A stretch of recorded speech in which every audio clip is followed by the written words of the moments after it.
जब मुगल साम्राज्य ने लगभग पूरे भारत पर शासन किया, जब शक्तिशाली सेनाओं ने हर विद्रोह को दबा दिया, उसने उन्हें चुनौती दी। कोई बड़ी सेना नहीं, कोई सुनहरा सिंहासन नहीं, सिर्फ पहाड़ और रणनीति। उसका नाम था छत्रपति शिवाजी महाराज, मराठा साम्राज्य के संस्थापक, मुगलों का दुःस्वप्न। शिवाजी महाराज का जन्म 1630 में महाराष्ट्र की कठिन पहाड़ियों में हुआ था, जब मुगल राजकुमारों को महलों में प्रशिक्षित किया जाता था।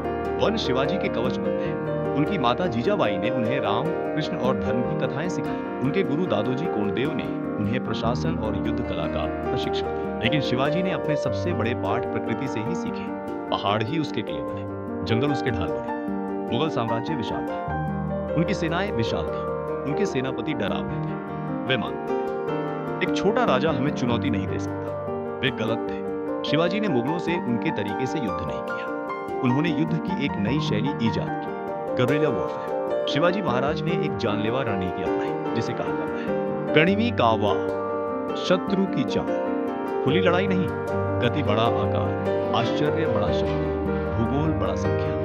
उनकी तरकीब है रात के हमले, आपूर्ति काटना, तेज वापसी, पहाड़ों और किलों का परिपूर्ण ज्ञान। जब तक मुगल सेना को समझ में आया कि क्या हुआ, शिवाजी पहले ही कहीं छुप गए थे। दुश्मन हैरान रह गया, उनका हौसला टूट गया। मुगल अपनी बेहतरीन कमांडरों को भेजा। अफजल खान, शिवाजी को मारने के लिए एक विशाल मुगल सेनापति भेजा गया, लेकिन शिवाजी ने चतुराई और वीरता से सबको मात दी।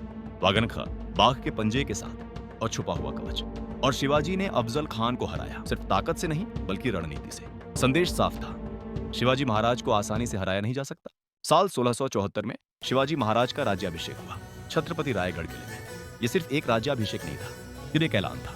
स्वराज्य का उदय हुआ, एक ऐसा राज्य जो आधारित था न्याय, महिलाओं का सम्मान, धर्मनिरपेक्षता और मजबूत प्रशासन। आगे चलकर मराठा साम्राज्य चुनौती देगा। मुगल, ब्रिटिश और विदेशी शक्तियों को। सिर्फ एक आदमी के दृष्टिकोण की वजह से छत्रपति शिवाजी महाराज सिर्फ युद्ध नहीं लड़ते थे, उन्होंने युद्धों की रणनीति ही बदल दी। उन्होंने यह साबित कर दिखाया कि रणनीति शक्ति को हरा सकती है, साहस साम्राज्यों को भी हरा सकता है।